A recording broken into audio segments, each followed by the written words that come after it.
Jadi pertama-tama kalau kita mau mengerjakan regresi sederhana ini, yang pertama kita adalah melakukan identifikasi variabel. Nah, di sini saya menggunakan variabel X yakni kondisi lingkungan tidur dan juga Y kualitas tidur. Kemudian contoh kasusnya dengan judul kondisi lingkungan tidur ini dapat mempengaruhi kualitas tidur seseorang. Nah, terdapat hipotesisnya yakni kondisi lingkungan tidur dapat mempengaruhi kualitas tidur seseorang. Semakin baik dan nyaman lingkungan tidurnya, maka kualitas tidurnya juga akan semakin baik. Nah, kemudian diperoleh data sebagai berikut. Saya menggunakan 30 subjek. Yang X di sini sudah ada datanya. Nah, untuk menghitung X-nya X kuadrat ini yakni X dikali X ya teman-teman. Jadi 4 ini dikalikan dengan 4 sama dengan 16, begitupun yang Y yakni 8 kali 8 64, dan XY nya ini hasilnya ya ini 4 dikalikan 8, maka hasilnya ini. Kemudian dihitung sampai ke bawah dan dihitung ini sigmanya, berarti hasilnya dari di atas sampai bawah ini dihitung, dijumlahkan, kemudian hasilnya adalah ini. Nah, kemudian untuk memperoleh rata-rata ini diperoleh dari jumlah ini dibagi dengan ini subjeknya, berarti 73 per 30, maka diperoleh ini. Kemudian yang Y juga sama, di 550 dibagi dengan 30. Kemudian adalah mencari simpangan baku atau deviasi standar. Nah, rumusnya adalah yang sudah tertera di sini. Jadi yang kita tinggal masukkan saja ya teman-teman. 30 ini adalah subjeknya ini ya teman-teman. Terus 190 ini adalah nilai dari X kuadrat. Kemudian yang 73 ini adalah nilai dari X. Nah, kemudian dijumlah, nambahkan ini angka-angkanya tinggal ditambahkan, kemudian memperoleh hasil ini 0,736. Terus kemudian mencari SX yakni dengan seperti ini rumusnya teman-teman, 0,736 ini kemudian dikuadratkan yang hasilnya adalah 0,853. Kemudian ada mencari SY kuadrat yakni tinggal menambahkan sama seperti rumus yakni sigma n, kemudian nilai dari Y kuadrat tadi, Y kuadrat yakni kan 13.716. Kemudian ini ada Y kuadrat, nilai dari Y yakni 550, kemudian dijumlahkan akhirnya memperoleh 125,16. Kemudian mencari SY nya sama seperti yang di atas tadi. Jadi hasil dari SY kuadrat ini kemudian di akar, kemudian memperoleh hasilnya yakni 11,187. Kemudian menghitung percent acceleration product moment atau RXY. Ini rumusnya adalah sebagai berikut, yakni N adalah subjek 30, kemudian XY-nya tadi di atas adalah 1270, kemudian sigma N yakni 73, tadi X-nya 73, kemudian ini Y-nya adalah 550, kemudian yang di bawah adalah akar N dalam kurung 199, ini X-nya, X kuadratnya ya teman-teman.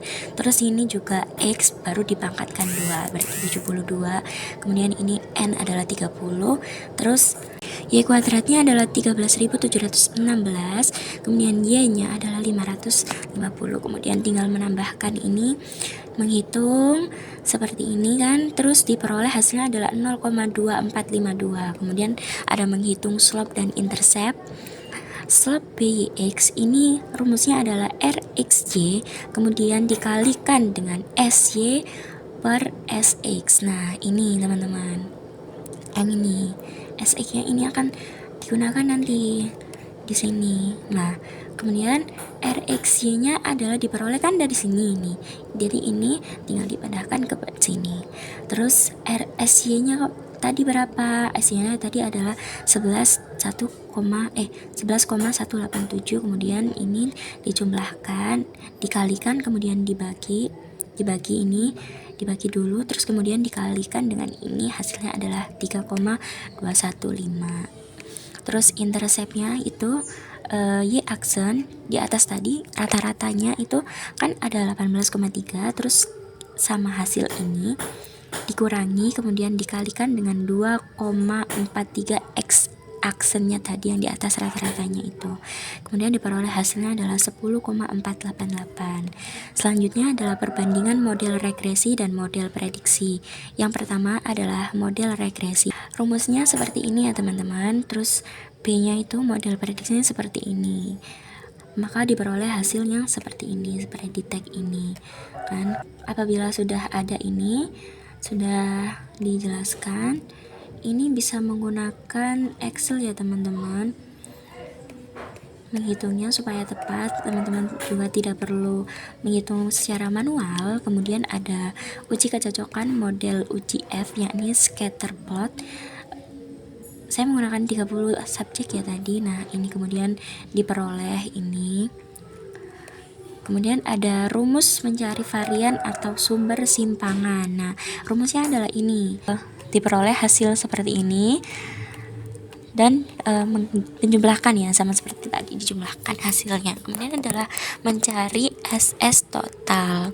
Ini tinggal memasukkan N ini subjeknya tadi 30, kemudian Y aksen ini Y kuadrat itu tadi adalah 1376, kemudian Y kuadrat Y-nya ini 550. Nah, diperoleh hasilnya adalah 8,704. Kemudian mencari SS regresi, yakni R kuadrat XY itu tadi yang di atas, kemudian dikalikan dengan SS total ini teman-teman. Nah, ini kan di atas tadi berapa? 0,2452 dicari di sini. Kalau teman-teman bingung bisa nih diperoleh dari sini ya teman-teman. Terus dikalikan hasilnya adalah ini. Kemudian yang residu juga sama. Ini hasilnya ini kan 1 dikurangi, nah ini aja, ini dikurangi 1 sama teman-teman. Kemudian hasilnya adalah ini, SS totalnya adalah ini, kemudian diperoleh hasilnya seperti ini. Kemudian mencari mean square. Nah, MS reg ini regresi itu rumusnya adalah SS regresi yang ini per M ini 1 ya. Kemudian hasilnya adalah sama ya, karena dibagi 1 per 1 gitu. Kemudian yang MS residual ini, SS residual yang ini, terus per 30 dikurangi 2. Hasilnya adalah seperti ini. Kemudian mencari F test, ini MS regresi, kemudian per MS residual. Nah, tinggal dibagi, diper aja, hasilnya adalah seperti ini.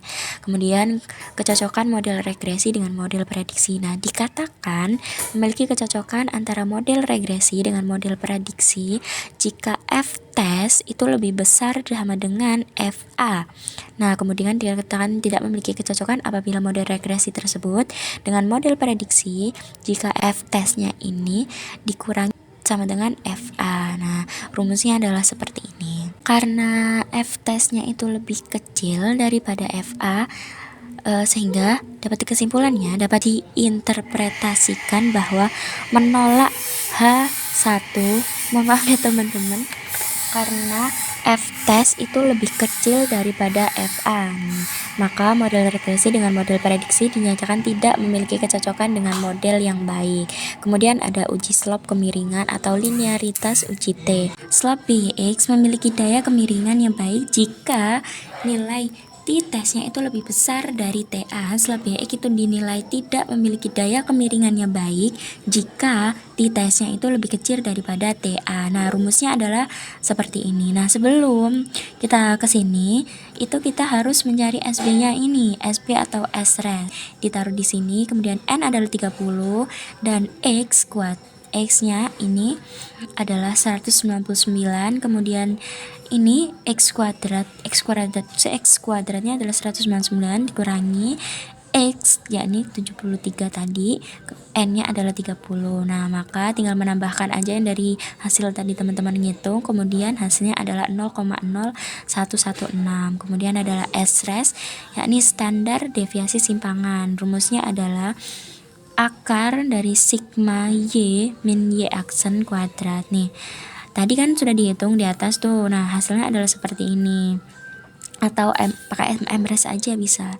Nah, ini kemudian diperoleh hasilnya adalah 0,054. Nah, kemudian mencari TA nih. Baru mencari TA. TA-nya adalah ini memang sudah dari sananya ya rumusnya teman-teman, yakni 2,042. Nah, maka ini tinggal di sini dicantumkan di situ. Selanjutnya dapat diinterpretasikan bahwa menolak H1 karena titasnya adalah 0,2404 itu lebih kecil daripada 20. Kemudian ada menentukan koefisien determinasi. Nah, ini sudah ada seperti ini, tinggal dipangkatkan 2 saja, maka hasilnya seperti ini. Jadi X itu menyumbangkan 0,601% ke Y dan 99,794% disumbangkan ke variabel lain. Kemudian mencari efek size, yakni rumusnya adalah seperti ini, kemudian tinggal menambahkan dan diperoleh hasil seperti ini. Jadi kesimpulannya adalah X itu menyumbang 0,245% ke Y dan 99,794 disumbangkan ke variabel lain.